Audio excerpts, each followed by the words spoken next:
Fue William, el comandante de los caballeros, quien encarnó el espíritu desbordado de la noche, ancho de hombros, ruidoso y despiadadamente alegre. Bromeó diciendo que cualquiera que siguiera sobrio sería obligado a arrastrarse por el suelo, como si la sobriedad fuera un crimen contra la celebración. Tras el humor se escondía autoridad, incluso sus amenazas llevaban el peso de un hombre acostumbrado a la obediencia. Los valientes guerreros bebieron profundamente y ofrecieron un resonante brindis por la gloria de la casa Beowulf, cuyo estandarte ondeaba orgulloso en el mástil exterior. Elogiaron el blasón como si fuera un escudo sobre sus vidas, un símbolo que prometía protección y propósito. Cada trago de cerveza parecía sellar su lealtad, atándolos más firmemente al nombre del norte. Intoxicados no solo por la victoria en batalla, sino también por la amarga riqueza de la cerveza, los caballeros chocaron sus jarras una y otra vez. El sonido resonó como pequeñas campanas de triunfo, rebotando entre madera y piedra. Brindaron por los Beowulf con un fervor que difuminaba la gratitud y el fanatismo, sus mejillas enrojecidas y sus voces creciendo con cada brindis. Entre los guerreros festivos se encontraba el aristócrata Cruel alzando su bebida espumosa con entusiasmo teatral. Su sonrisa era brillante, casi resplandeciente a la luz del fuego, del tipo que podría confundirse con calidez si uno no miraba demasiado de cerca. Brindó en voz alta, disfrutando la atención y el sabor de la celebración como si la guerra fuera solo un escenario para su entretenimiento. También estaba presente Jan, representando al destacamento especial, aunque bebía casi en silencio. Levantó su jarra con moderación, sus ojos recorriendo la sala en lugar de perderse en el jolgorio. Mientras otros ahogaban su adrenalina en risas, la mirada de Jan permanecía vigilante, midiendo rostros, escuchando lo que la gente decía cuando creía que la noche los había hecho sentir seguros. No lejos de los caballeros apiñados, Lady Lorena Beowulf se mantenía oculta tras enormes barriles apilados como un pequeño muro. No se unió al círculo rugiente de guerreros, como si su alegría fuera una prenda que ella no pudiera vestir. Desde su rincón en sombras, seguía siendo la señora del ducado en nombre, pero extrañamente sola en medio de su propia celebración. Lorena podía ver claramente a los hombres festivos y oír sus gritos, bromas groseras y jarras entrechocando sin perder una sola palabra. El ruido avanzaba hacia ella como olas, cada estallido de risa recordándole lo fácilmente que la violencia se convertía en fiesta. Aún así, permaneció tras los amplios barriles, eligiendo la distancia sobre la comodidad, como si necesitara esa separación para mantener intactos sus pensamientos. William se acercó a ella con el paso seguro de un hombre que no temía nada en su propio salón, y expresó su esperanza de que Lorena estuviera bien. Ella lo llamó instintivamente tío, la palabra infantil escapándose antes de que pudiera contenerla, y luego se corrigió, dirigiéndose a él por su título militar con formalidad practicada. El cambio reveló su tensión, afecto contenido por el deber, intimidad reemplazada por rango. Complacido de que pareciera ilesa, William habló con orgullo y le recordó cómo había logrado derrotar al caudillo en batalla. Su tono llevaba admiración, como si quisiera que la historia fuera cierta porque hacía que su casa pareciera imparable. Lorena negó su participación de inmediato, su voz firme pero cautelosa, rehusando vestir un mérito que se sentía demasiado afilado para tocarlo. Aún exaltado por el triunfo, William presumió que capturaría los estandartes restantes de la tribu bárbara hasta el último retazo de su orgullo, si solo Lorena daba la orden. Su entusiasmo crecía como el de un soldado ansioso por la próxima carga, deseando otro símbolo que arrastrar de regreso. Lorena no dio tal mandato, para ella, no había necesidad de perseguir trofeos cuando el campo de batalla ya había arrebatado suficiente. William observó a Lorena más de cerca, y una nota sobria entró en su expresión mientras murmuraba que todo era por aquella noche, Busa. Bas, el nombre que persistía como un moretón en su historia. La forma en que lo pronunció sugería una herida que nunca se cerró del todo, un recuerdo que moldeaba cada instinto severo que llevaba. Para él, el pasado no era pasado, se sentaba detrás de sus ojos, vigilando. Según William, Lady Lorena Beowulf simplemente no estaba acostumbrada al lugar que ahora ocupaban, este mundo áspero de soldados, secuelas y expectativas implacables del norte. Le dijo que no debía estar triste, no mientras los caballeros del norte estuvieran a su lado como una fortaleza viviente. Su consuelo era directo, casi paternal, como si la fuerza por sí sola pudiera sustituir la ternura. Quienes no saben nada, dijo William, imaginan la caballería como puro honor y noble gracia. Visualizan espadas brillantes, cargas heroicas y hombres que mueren limpiamente con orgullo en los labios. Pero la realidad, suspendida en el aire entre ellos, era más pesada. La caballería también era barro, gritos y decisiones que atormentaban a los vivos mucho más tiempo que a los muertos. William insistió en que Bass debió de haber sido feliz con su destino, porque murió defendiendo a su joven señora de un enemigo feroz. Pronunció esa afirmación como un consuelo repetido muchas veces, puliendo el duelo hasta convertirlo en una historia soportable. Para William, una muerte leal era la forma más alta de devoción y quizá la única clase de amor en la que confiaba. Luego, con una honestidad sorprendente, William admitió que envidiaba a Bass, porque él también querría morir por Lorena. Sin embargo, se burló de sí mismo diciendo que era demasiado fuerte, demasiado obstinadamente vivo, para encontrar tal final, como si la supervivencia fuera una condena injusta. Lorena le pidió de inmediato que no dijera tales cosas, su voz firme, negándose a permitir que la devoción se transformara en una locura que anhelara la muerte. Los pensamientos de William se dirigieron al niño que el destacamento especial había traído de regreso de la campaña, una pequeña vida rescatada de los escombros de la guerra. Lorena tampoco había olvidado al bebé, el recuerdo persistía en su mente con incómoda claridad. En medio de la celebración, ese niño se sentía como una acusación silenciosa, prueba de que las consecuencias de la guerra los habían seguido hasta casa. William prometió hacer la vista gorda ante el incidente, porque era el deseo expreso de su señora, Lorena. La concesión no era pequeña para un hombre como él, y le costó orgullo incluso al ofrecerla.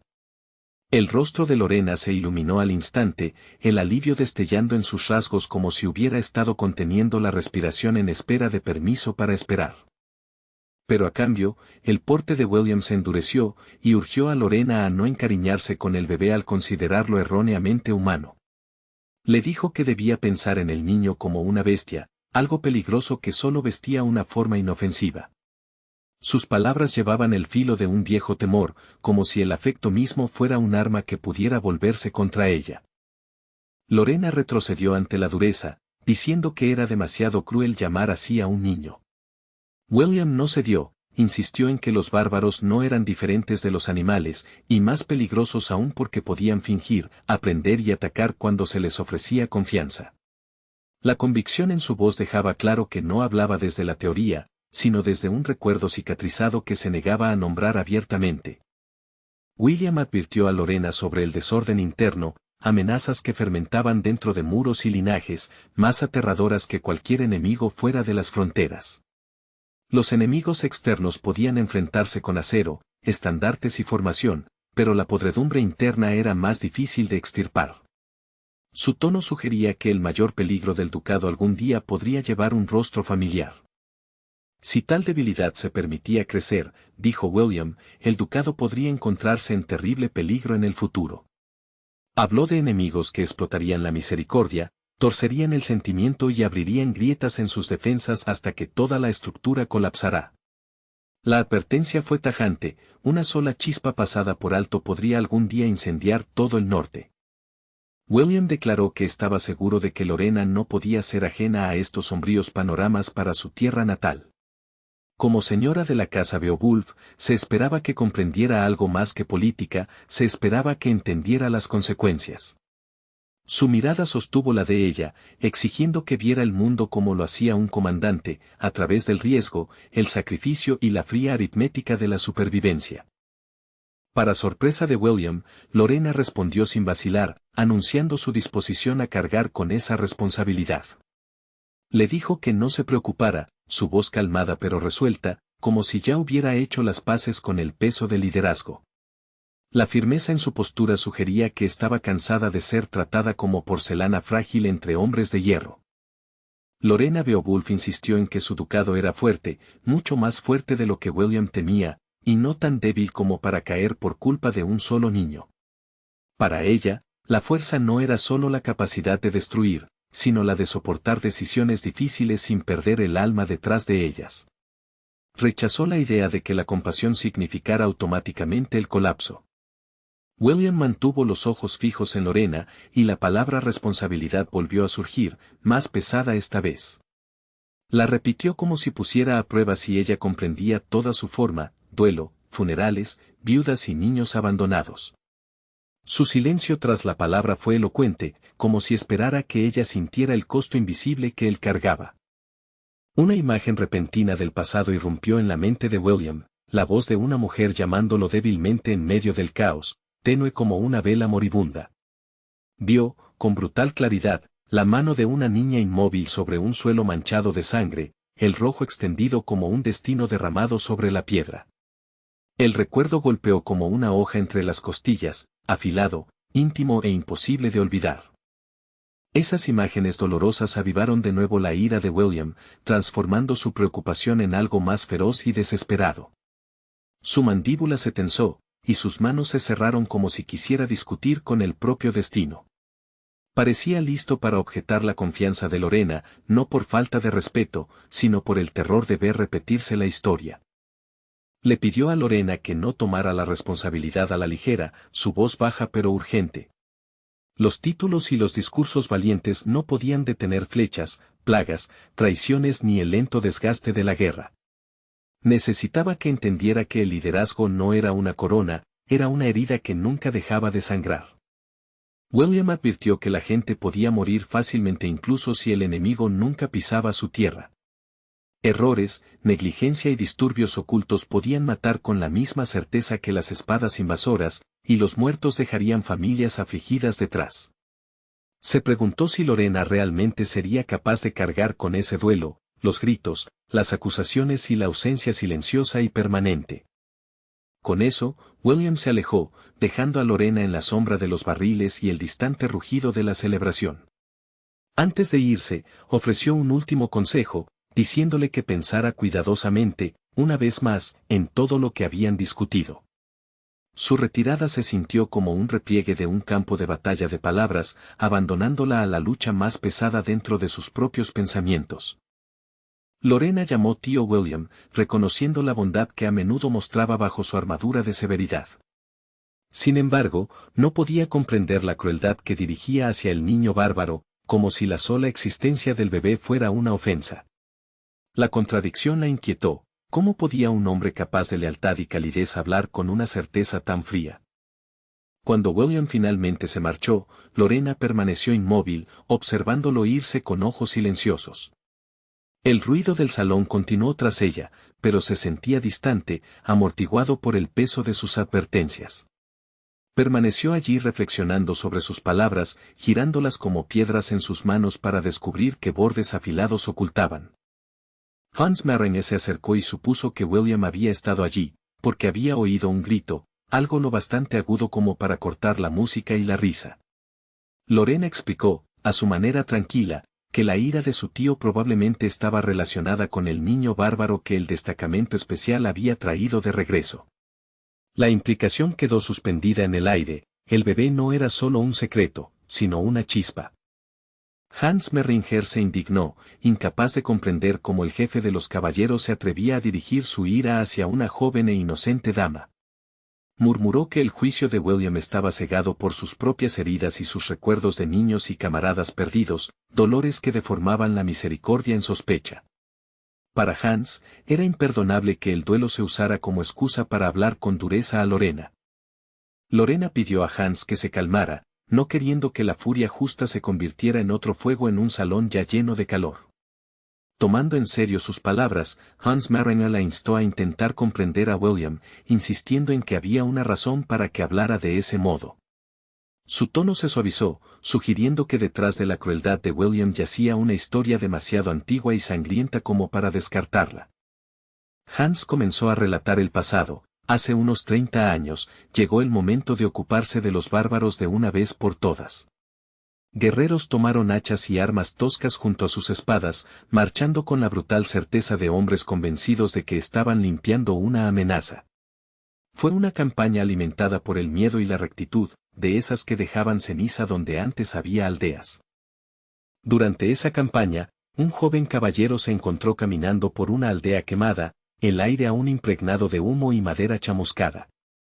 Entre las ruinas, se topó con un pequeño niño bárbaro, solo en medio de la devastación, como un superviviente que las llamas habían perdonado de algún modo. La visión fue tan inesperada que detuvo sus pasos, obligándolo a ver al enemigo con una forma dolorosamente humana. El niño estaba de pie en el frío sin ropa alguna, temblando tanto que su pequeño cuerpo parecía a punto de quebrarse. No llevaba arma, ni siquiera una piedra, y sus manos vacías lo hacían parecer más una criatura asustada que un soldado. A su alrededor, la aldea yacía en silencio, como si el mundo hubiera olvidado que existía. El caballero extendió su mano hacia el niño, sin esperar daño alguno pese a que el muchacho pertenecía a la llamada nación enemiga. Fue un gesto instintivo, una oferta de refugio en lugar de amenaza, hecho en un momento en que la compasión superó la doctrina. Los dedos del caballero quedaron suspendidos cerca, como si un solo toque pudiera decidir si el niño viviría como persona o moriría como símbolo. Tras ese encuentro, el guerrero del reino acogió al niño, incluso cuando otros intentaron disuadirlo con advertencias y desprecio. Muchos argumentaron que era una necedad, que la misericordia hacia un enemigo algún día se pagaría con sangre, y le instaron a abandonar al muchacho. Entre esas voces estaba el entonces guerrero Hans Mariner, cuyas objeciones, por severas que fueran, estaban moldeadas por el miedo a lo que el mundo podía hacerle a la bondad. El muchacho permanecía inquietantemente callado, casi demasiado inmóvil para un niño que había sobrevivido a un campo de batalla, pero sus ojos ardían con una intensidad febril que insinuaba algo salvaje, algo que no pertenecía a la inocencia. Había una profundidad en aquella mirada, como brasas ocultas bajo ceniza, que sugería un temperamento demoníaco esperando el aire para respirar. Pero el bondadoso caballero, suavizado por la compasión y el agotamiento de la guerra, desestimó la advertencia y eligió la misericordia por encima de la sospecha.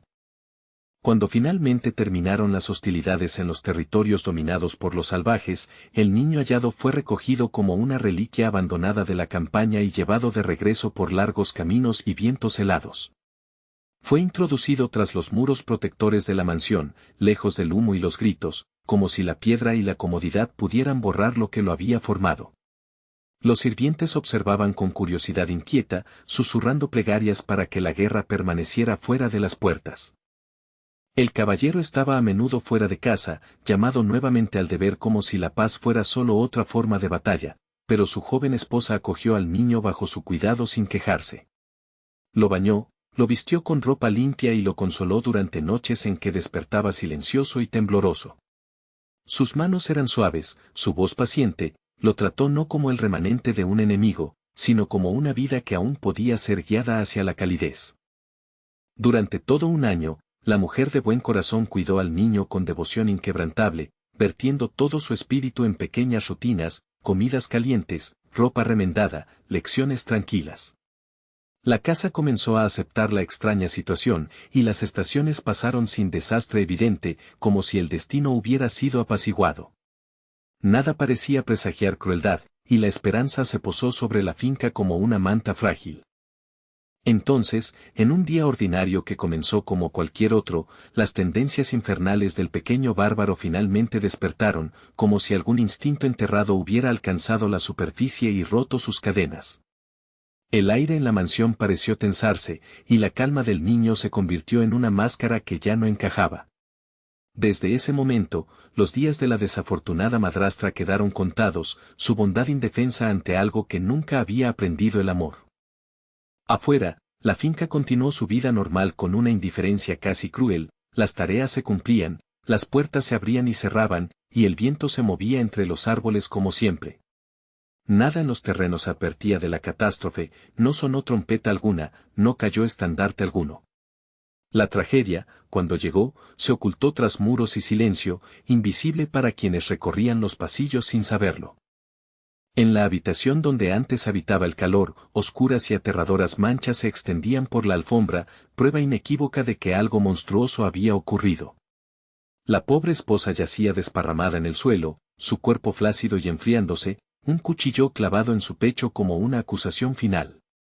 La quietud a su alrededor se sentía errónea, demasiado absoluta, un vacío tan pesado que parecía devorar el propio sonido. Ella había creído, con la obstinación pura de un alma gentil, que el amor podía reeducar un corazón salvaje y volver la oscuridad hacia la luz. Ofreció paciencia donde otros ofrecían miedo, y ternura donde otros exigían castigo. Y por esa creencia pagó el precio más alto, como si el mundo hubiera decidido que su compasión era una apuesta imperdonable. Tras cometer el sangriento asesinato, el niño bárbaro huyó hacia la noche, deslizándose lejos antes de que las alarmas pudieran alzarse por completo. Para cuando el caballero regresó a casa, los pasillos ya se sentían más fríos, el aire espeso con un temor que no podía nombrar. Descubrió a su amada demasiado tarde, y el retraso, meras horas, se convirtió en una vida entera de arrepentimiento grabado en su pecho. Al regresar, se derrumbó en el duelo, llorando a su esposa con una ruptura que lo despojó de rango y orgullo. Suplicó perdón al silencio, disculpándose por su ausencia como si las palabras pudieran retroceder el tiempo y colocarlo a su lado. Una y otra vez maldijo el deber que lo apartó del hogar, lamentando cada partida que la dejó sola con un peligro oculto. Lorena conoció esta terrible historia por el mayordomo Hans Mariner, y el peso de ella la golpeó como una ráfaga de agua helada. Hans explicó que tras la tragedia, el caballero se endureció hasta convertirse en algo más afilado que un hombre en duelo, llegando finalmente a ser el comandante del destacamento. No fue un ascenso nacido de celebración, sino de furia, el dolor transformado en autoridad y propósito implacable. En batallas posteriores, ese guerrero no perdonó ni siquiera a los niños bárbaros, atravesándolos con la misma certeza que empleaba contra combatientes adultos. Lorena tuvo una súbita realización que le revolvió el estómago, una crueldad así no nacía solo de la doctrina. Nacía de una herida que nunca sanó, una herida que exigía compensación de cualquiera que se pareciera a la fuente del dolor. Hans Merringer confirmó de inmediato lo que Lorena estaba pensando, incluso antes de que ella lo dijera en voz alta, porque la verdad era tan evidente como amarga. Aquel caballero de la historia, que aún lloraba a su esposa inocentemente asesinada, era William, su propio tío, el mismo comandante que ahora hablaba de bestias y misericordia con tan frío desprecio. Tras su severidad vivía un funeral privado que nunca terminó realmente. Hans recordó cómo William a veces era dominado por una ira repentina, su contención quebrándose como hielo delgado bajo presión. En esos momentos, lamentaba, abierta y violentamente, no haber matado al niño salvaje en aquel entonces. Ese remordimiento no era suave, era del tipo que roe el sueño de un hombre y convierte cada decisión en un arma. Lorena bajó la cabeza, la tristeza inundando su expresión al comprender por completo el pasado de su tío. De joven no sabía nada de esa desgracia, nunca sospechó que sombras habían formado su visión del mundo. Ahora, al oírlo dicho en voz alta, sintió como si hubiera entrado en una habitación llena de sangre antigua y duelo no expresado. Según Hans Mariner, el sufrimiento de William no fue una tragedia aislada, muchos otros caballeros llevaban cicatrices similares. Parientes y amigos habían muerto a manos de bárbaros, dejando tras de sí una generación de soldados cuya misericordia había sido quemada por la pérdida personal. La guerra no solo había tomado vidas, había arrancado las partes más suaves de los supervivientes y las había reemplazado con sospecha. Lorena intentó responder, ofrecer algo, consuelo, protesta, una promesa, pero su voz se negó a salir. Sus pensamientos estaban llenos de los rostros imaginados de aquellos desafortunados caballeros, cada uno cargando una tumba privada en su pecho. El silencio en el que cayó no era vacío, sino una compasión abrumada buscando una forma segura de expresarse. Hans Merringer le pidió con suavidad que no fuera demasiado dura consigo misma, sin saber que Jan estaba cerca, oculto tras uno de los barriles como una sombra con oídos. El mayordomo habló como si el rincón estuviera vacío, confiando en la privacidad del momento. Caroline escuchó con atención tensa, reuniendo verdades que se sentían más valiosas y más peligrosas que cualquier trofeo de batalla. Jan comprendió lo que eso significaba. La mente de William no cambiaría con simples súplicas o argumentos esperanzados, no cuando su odio estaba anclado en sangre. Sin embargo, la memoria de Jan regresó a las rocas y el polvo de la batalla reciente, a la promesa que había hecho a Cabourg. La última petición del caudillo ahora presionaba su conciencia como el peso de un collar que se negaba a ser ignorado. Hans Merringer continuó hablando con Lorena, sin saber que su historia aún tenía un último y devastador giro.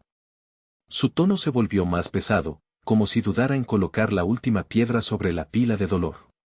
La historia de desgracia no trataba solo de una esposa asesinada, trataba de en que se convirtió el niño superviviente y lo que esa transformación significaba para el norte. En la actualidad, explicó Hans, las tribus bárbaras se estaban uniendo a lo largo de sus tierras, reuniendo fuerzas bajo diversos estandartes como nubes de tormenta convergiendo. Viejas rivalidades estaban siendo absorbidas por un propósito mayor, y bandas dispersas se convertían en una fuerza organizada. El cambio era ominoso, un enemigo fragmentado se estaba transformando en un ejército con dirección. Y al frente de esa poderosa alianza se encontraba el gran caudillo Bilai, el mismo niño que William había acogido una vez entre las cenizas. La revelación cayó como un golpe de martillo, convirtiendo una vieja tragedia en una amenaza presente. El enemigo más peligroso del norte no era un extraño de tierras lejanas, era una consecuencia nacida dentro de la historia de la casa Beowulf. Jan quedó atónito ante esta información, sus pensamientos activándose con agudeza mientras intentaba comprender por qué el nombre había surgido ahora. Bilai, tan a menudo susurrado, tan difícil de rastrear, estaba de pronto vinculado a un origen claro.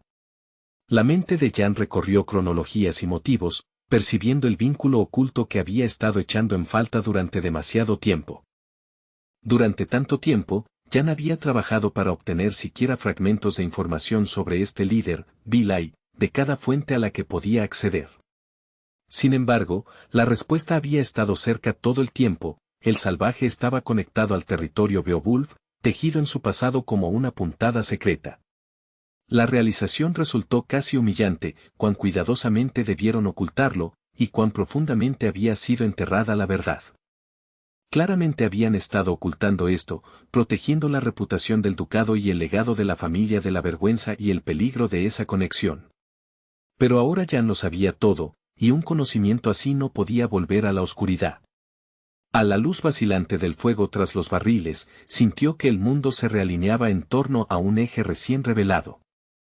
Pensándolo con cuidado, Jan se dio cuenta de cuán afortunado era por haber oído aquello, una conversación accidental abriendo un misterio que había perseguido durante meses. Esta información se convertiría en una hoja en el futuro, guiando su búsqueda de Bilai con una precisión aterradora. Lo que había sido niebla y rumor ahora era un camino marcado con tinta y sangre. Hans Merringer se volvió completamente hacia Lorena, hablando con la lealtad gentil de un sirviente que realmente comprendía su corazón. No consideraba que su señora estuviera equivocada, reconociendo que sus decisiones nacían de buenas intenciones y no de ingenuidad.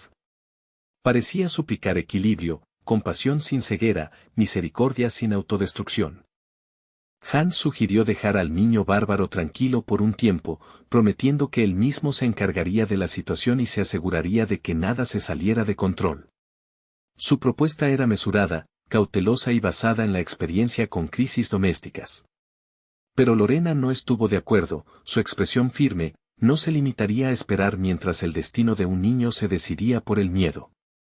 Lorena declaró que nunca perdonaría a Hans si abandonaba al niño a un pragmatismo frío, y su voz llevaba un filo agudo de traición.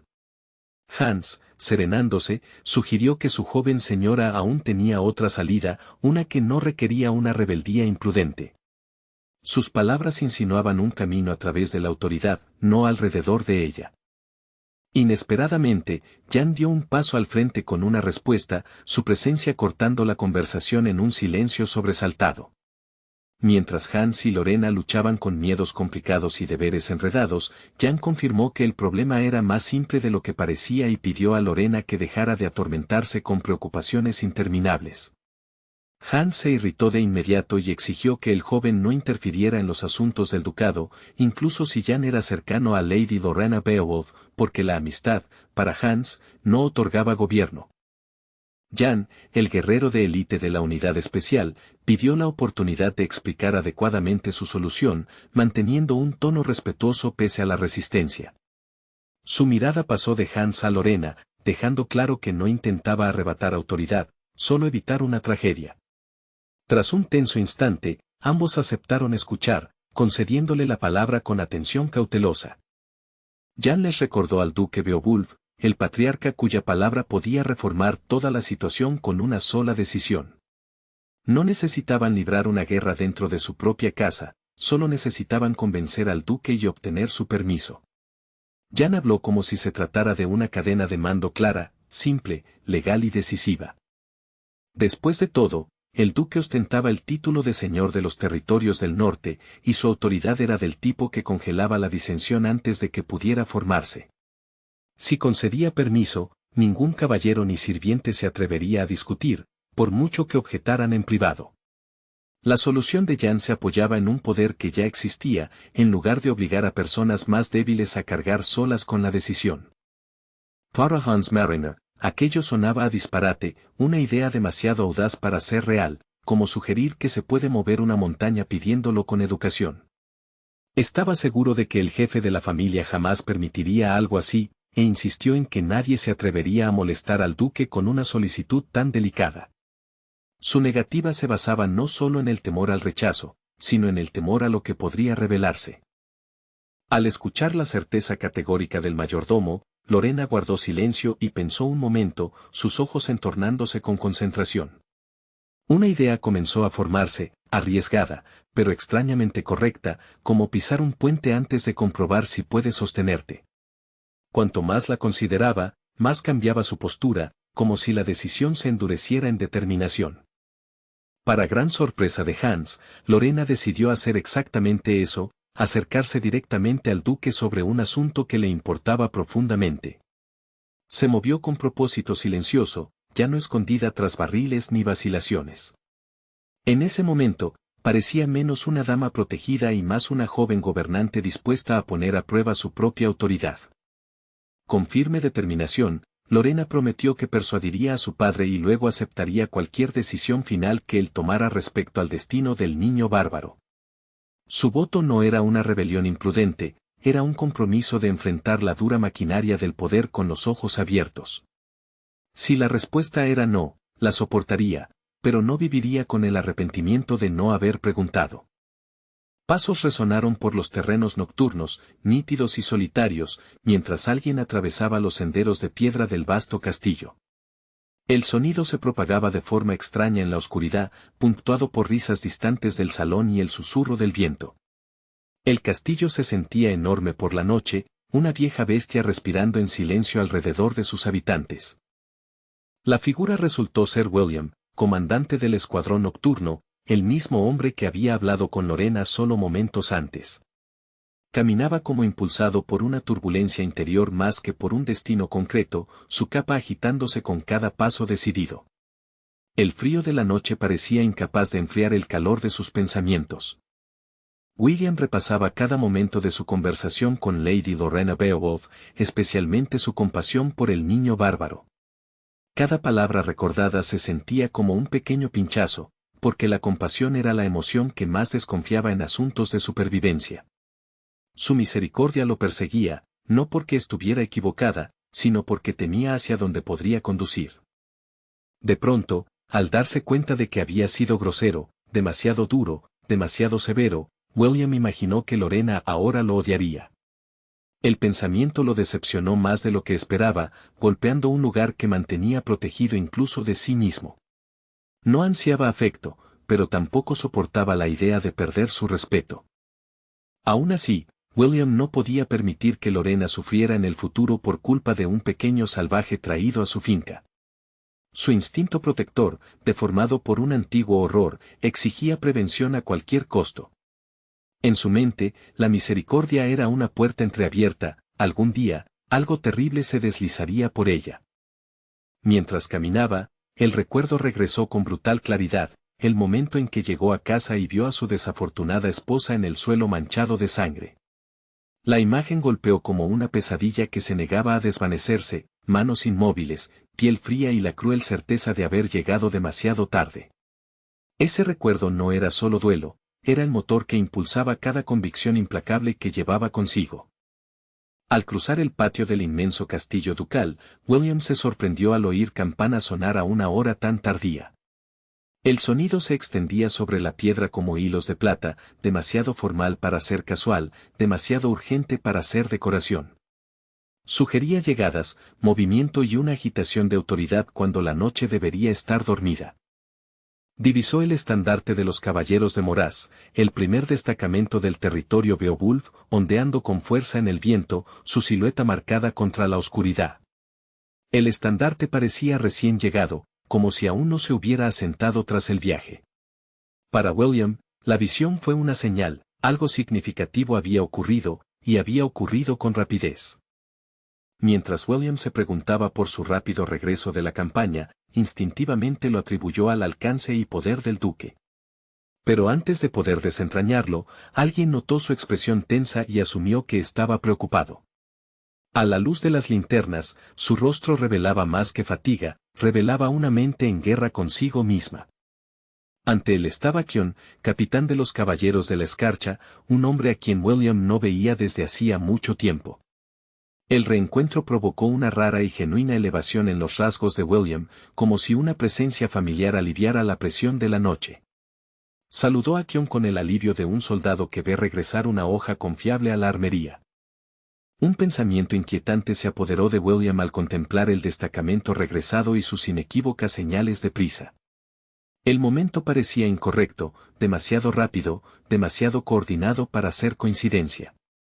Si la unidad de Kion había vuelto ya a los terrenos del castillo, entonces la cadena de mando probablemente había cambiado, quizá incluso los planes del duque se habían movido en las sombras.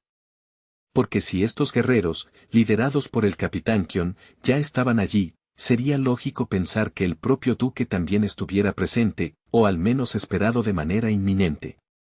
Esa posibilidad tensó el pecho de William, haciéndolo erguirse como si se preparara para una inspección. La presencia del duque significaba decisiones, y las decisiones traían consecuencias de las que nadie podía escapar a la ligera. Afuera, la noche se extendía espesa sobre el masivo castillo Beowulf, sus torres tragadas por la oscuridad y el tenue resplandor de las antorchas. William habló con Kion y supo, para su sorpresa, que el duque no había regresado después de todo, dejando el castillo agitado por la incertidumbre sin su verdadero señor. La revelación dejó a William inquieto, porque un castillo despierto sin su lord se sentía como una hoja desenvainada sin una mano que la guiara. Según el capitán, el duque Beowulf ya había enviado a los caballeros por delante del grupo principal, optando por quedarse atrás para resolver asuntos urgentes que no podían posponerse. Aún así, los pensamientos de William volvían una y otra vez a su señor, firme, inquebrantable y ahora mismo en el propio Mar del Norte. Se obligó a creer que el duque regresaría sano y salvo, que las olas heladas y los vientos despiadados se inclinarían ante la experiencia y el mando.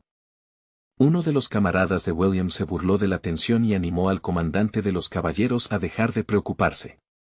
Para aquel hombre, el Mar del Norte no era más que una piscina poco profunda para el duque Beowulf, un lugar donde las almas inferiores podrían ahogarse de miedo, pero donde el duque se movería con la misma naturalidad que un niño jugando. El consuelo fue ofrecido con una sonrisa, pero llevaba consigo una fe genuina en la leyenda forjada por el duque. El capitán Kion aconsejó a William que dejara a un lado su preocupación por el duque Beowulf y dirigiera su atención a una amenaza mucho más fea, las criaturas demoníacas que aún merodeaban por las tierras que habían dejado atrás. Esas cosas no eran mitos para asustar a los niños a la luz de las velas, eran reales, hambrientas y astutas. El tono de Kion lo dejaba claro. El mar podía ser peligroso, pero los monstruos en tierra eran deliberados, maliciosos y cercanos. Kion también había oído rumores inquietantes sobre un niño bárbaro que había aparecido en la finca, llevado allí por Lady Lorena como si el asunto fuera tan simple como ofrecer refugio. Sin embargo, esa única decisión, por muy bondadosa que fuera, podía encender disturbios como una chispa en la hierba seca. El instinto del capitán le advertía que la presencia del niño podría atraer sospechas, resentimiento y problemas desde todas las direcciones. William intentó negar la gravedad del asunto, hablando como si los rumores estuvieran exagerados, pero Kion no veía a William como alguien propenso a reacciones extremas. En todo caso, la preocupación del capitán estaba dirigida a la propia Lady Lorena, de corazón demasiado blando, el tipo de noble que pasaría sus días inquietándose por animales heridos y alas rotas, incapaz de apartarse del sufrimiento incluso cuando eso invitaba al peligro a su hogar. William sentía la misma punzada de inquietud, pero la atención de Kion se desplazó hacia el destacamento especial que había llegado junto a Lady Lorena. ¿Eran realmente dignos de confianza o simplemente hábiles desconocidos envueltos en palabras educadas? William los defendió sin vacilar, jóvenes, sí, pero indudablemente capaces. Recordó en particular a uno, Jan. El comandante de los caballeros de la finca pronunció el nombre como si tuviera peso, recordándolo como un joven notablemente prometedor con una inusual firmeza en la mirada. Y con Jan a su lado, William creía que Lady Lorena tenía poco que temer. La presencia del joven se sentía como un ancla, silenciosa, fiable y afilada como acero templado bajo una superficie tranquila. Incluso si los problemas irrumpían gruñendo por las puertas, William confiaba en que Jan se interpondría entre el peligro y la dama sin vacilar. El capitán de las tropas de Moraz comprendía perfectamente ese sentimiento. Parecía querer comentar sobre la juventud de Jan, quizá advertir que la edad podía traicionar incluso al talento, pero las palabras se negaron a salir. En lugar de eso, se las tragó, como si pronunciarlas en voz alta pudiera atraer la desgracia, y dejó sus pensamientos suspendidos en el aire como una espada desenvainada. Que Lady Lorena estuviera de nuevo entre ellos, deseaba William, que regresara al centro de la finca donde pertenecía. Sin embargo, la expresión de Kion seguía siendo preocupada, ensombrecida por una inquietud que no se disipaba. William lo notó y sintió como su curiosidad se agudizaba hasta convertirse en preocupación. Lo que ahora inquietaba al capitán no era la cautela habitual de un soldado, sino algo más pesado, más íntimo, como una advertencia susurrada por el instinto. El capitán Kion de los Caballeros de la Escarcha confesó un sombrío presentimiento, un tifón se estaba formando en la distancia invisible, listo para tragarse el castillo Beowulf por completo. La noche había sido silenciosa, casi pacífica, de esa quietud que adormece a la gente haciéndole creer que el mundo está a salvo. Pero Kion escuchaba el silencio de otra manera, como el aliento contenido antes de una tormenta, como si el propio destino estuviera reuniendo fuerzas para golpear. Al día siguiente, acontecimientos extraños y cautivadores se desarrollaron dentro del ala del castillo Beowulf, estrechamente ligados a la vida cotidiana y a las tensiones ocultas del destacamento especial estacionado en esas tierras. Lo que parecía entrenamiento rutinario y charla ociosa comenzó a enredarse en algo más trascendental. Los corredores de piedra del castillo, normalmente tranquilos, transportaban una energía más aguda, como si el lugar hubiera empezado a prestar atención. Dentro de una gran sala, se había preparado un espacio similar a una arena para que los caballeros de la finca entrenaran. El suelo mostraba marcas y hendiduras poco profundas de innumerables ejercicios, y el aire olía levemente a sudor, madera y metal. Era un campo de batalla controlado, lo suficientemente amplio para el combate de práctica, lo bastante estructurado para forjar disciplina y lo suficientemente resonante como para que incluso los pequeños movimientos retumbaran con propósito. La hechicera Momón descansaba en medio de todo, sorbiendo una bebida amarilla con una pajilla como si estuviera visitando un festival en lugar de una sala de entrenamiento marcial. Sus ojos vagaban perezosamente por la habitación, brillantes de diversión. Parecía perfectamente a gusto entre el choque de espadas de práctica y las órdenes gritadas, disfrutando la novedad de un lugar donde la violencia se ensayaba como arte. Aquí todo se le ofrecía libremente, incluso las bebidas, un lujo que deleitaba a Momón mucho más de lo que estaba dispuesta a admitir. Cada sorbo sabía a privilegio y comodidad, el tipo concedido solo por una casa poderosa. Por un momento, la hechicera pareció casi complacida, como si el propio castillo hubiera reconocido su importancia y decidido mimarla en consecuencia. Momón recordó cómo los habitantes del castillo habían discutido durante días sobre el niño bárbaro, con voces que subían y bajaban como mareas en una bahía tormentosa. La disputa había sido implacable, miedo contra compasión, tradición contra incertidumbre. Sin embargo, recientemente el alboroto se había apaciguado de forma notable, como si todos se hubieran cansado de gritar, o como si una nueva tensión hubiera reemplazado a la anterior sin que nadie se atreviera a nombrarla. Jan había advertido que los ataques contra los bárbaros podrían suspenderse durante varios días, una pausa que se sentía menos como paz y más como un depredador eligiendo el momento adecuado para abalanzarse. Hasta ahora habían logrado apoderarse de 3 estandartes, pequeñas victorias que aún dejaban demasiadas preguntas sin respuesta. ¿Cuántos quedaban y cuándo serían tomados los demás? La incertidumbre no inquietaba demasiado a Momón. Para ella, los obstáculos eran solo excusas para afinar su arte. Ella le espetó a Jan que mantuviera los ojos abiertos, que dejara de blandir su espada sin pensar, como si el esfuerzo bruto pudiera reemplazar la conciencia. Piensa, exigía su tono, aunque sus palabras no lo dijeran explícitamente. Y más aún, lo instó a aprender magia, no como un truco decorativo, sino como arma y herramienta, algo capaz de cambiar la forma de una batalla antes de que el acero siquiera chocara contra el acero. Para presionarlo, Momón gastó hasta el último resto de maná que había acumulado en secreto, drenándose con orgullo temerario solo para demostrar un punto. Sin embargo, alguien, observando de cerca, la reconoció como asombrosa, casi irreal en su control e intensidad. Momón, nunca satisfecha, de inmediato buscó aún más elogios, como si la admiración fuera otra clase de energía de la que pudiera alimentarse. Pero entonces su compañero comenzó a actuar de manera extraña, riendo con demasiada facilidad, celebrando demasiado pronto, una alegría que no encajaba con la sala ni con el momento. El cambio fue sutil al principio, como una grieta fina en el cristal, pero bastó para que los pensamientos de Momón se volvieran agudos. Algo no estaba bien, y ella detestaba los misterios que no había elegido.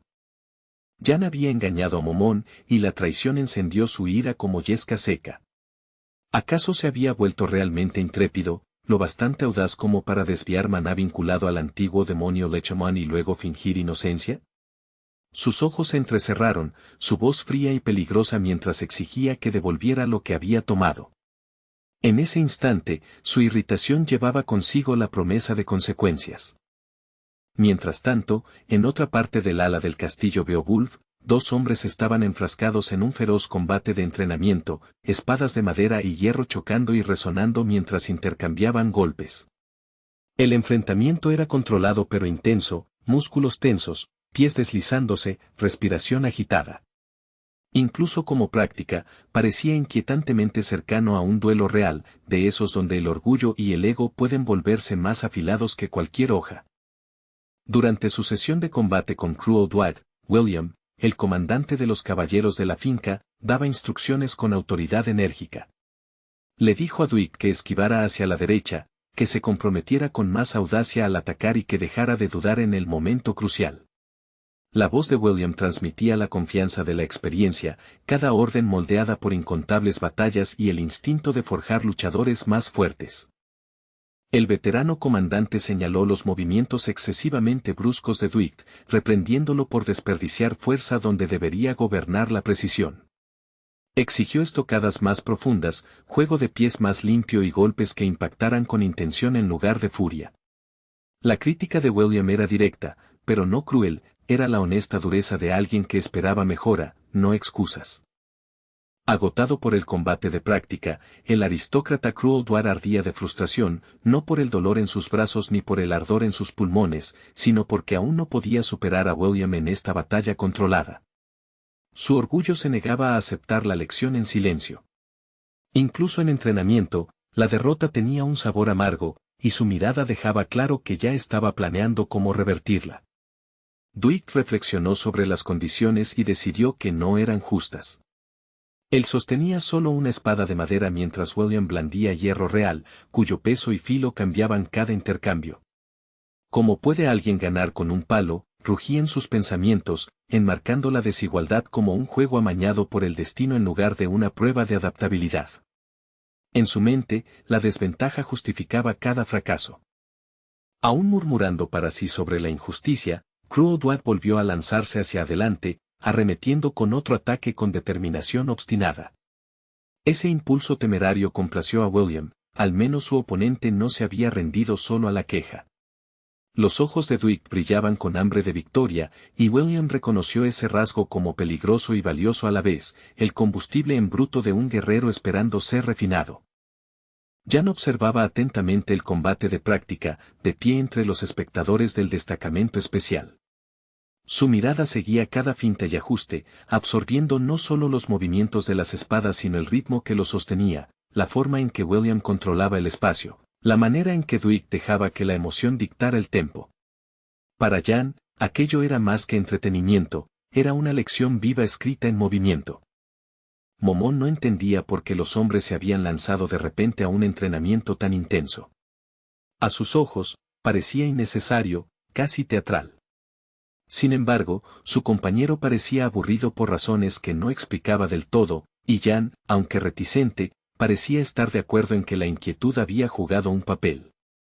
El ambiente resultaba extrañamente desajustado, disciplina en la arena, incertidumbre en los corazones de los espectadores. Durante su reciente batalla con Cabour, Jan se había dado cuenta de cuántas carencias aún lo acechaban. El talento no era invencibilidad, y un solo error podría haber acabado con él. De no ser por la presencia de Momón, su precisión, su poder, su intervención cuando el peligro se agudizaba, podría haberse encontrado una vez más al borde del abismo, mirando a la misma oscuridad impotente.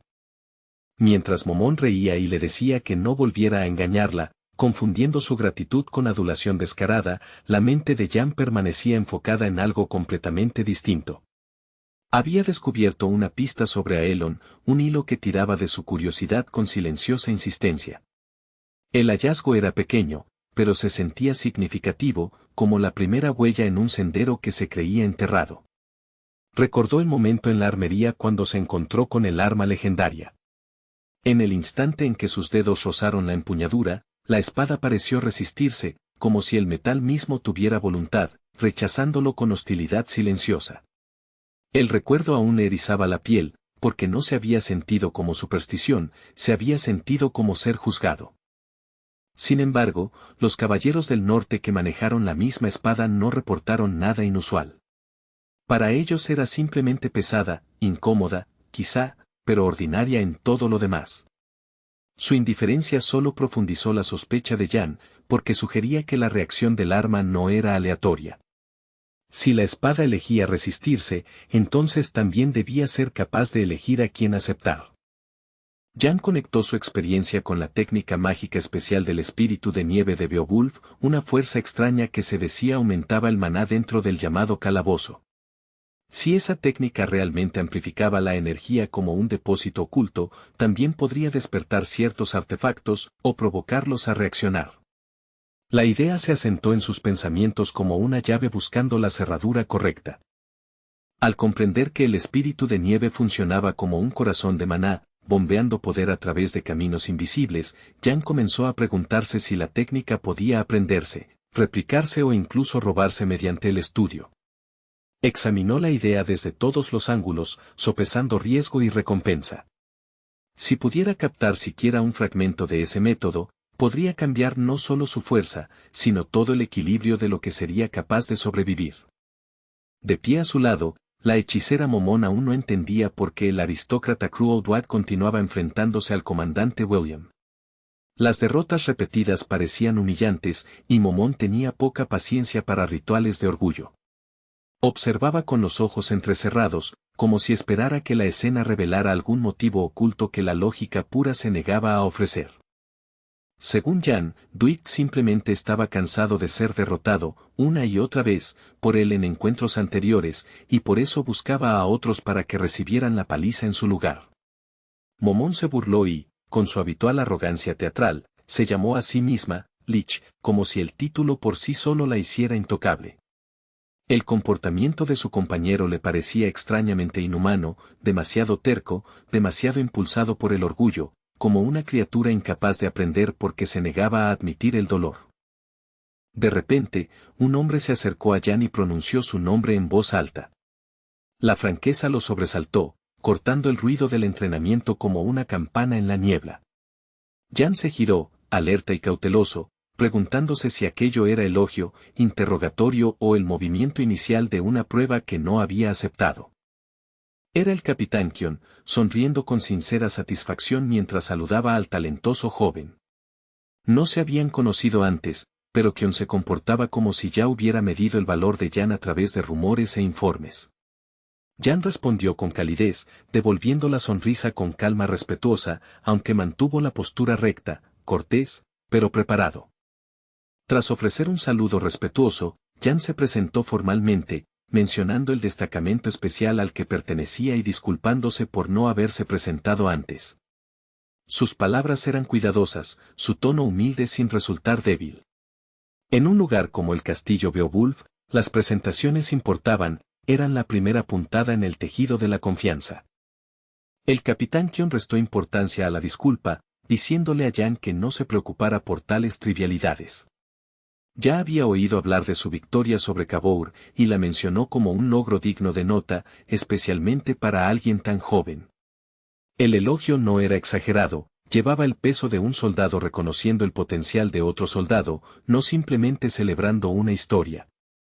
Jan, considerándose más afortunado que heroico, señaló hacia Lady Lorena y los demás miembros del escuadrón. Insistió en que habían luchado contra Cabour al unísono, que él solo había terminado lo que los demás habían construido. Su modestia sonaba sincera, no ensayada. Kion simplemente rió, divertido por la negativa del joven a llevar la gloria como una corona. Los ojos de Kion se entrecerraron con sospecha juguetona cuando preguntó por qué Jan se dirigía a Lady Lorena por su nombre de pila. En esa tierra, tal familiaridad era una señal, una insinuación de que eran más que aliados distantes o conocidos pasajeros. Le instó a responder de inmediato, inclinándose como si la verdad fuera más entretenida que cualquier combate de práctica. Pensando que los hombres locales estaban extrañamente obsesionados con esas cosas, Jan le aseguró que el capitán había malinterpretado la situación. Afirmó que apenas hablaba con Lady Lorena y que el nombre no significaba nada más allá de la conveniencia. Kion aceptó la explicación con un breve asentimiento y ofreció una rápida disculpa, aunque su expresión sugería que no estaba del todo convencido. Entonces Kion preguntó por qué Jan no hablaba con la dama, preguntándose en voz alta si ella lo detestaba, o quizás si era Jan quien la detestaba a ella. La pregunta llevaba un filo más agudo bajo el humor. El capitán admitió que Jan había ofendido a la joven en algún momento, y la confesión quedó suspendida como un guante arrojado, insinuando una historia que Jan quizá no comprendía por completo. Pero ahora el capitán Kion entendía perfectamente por qué William elogiaba tanto a Jan.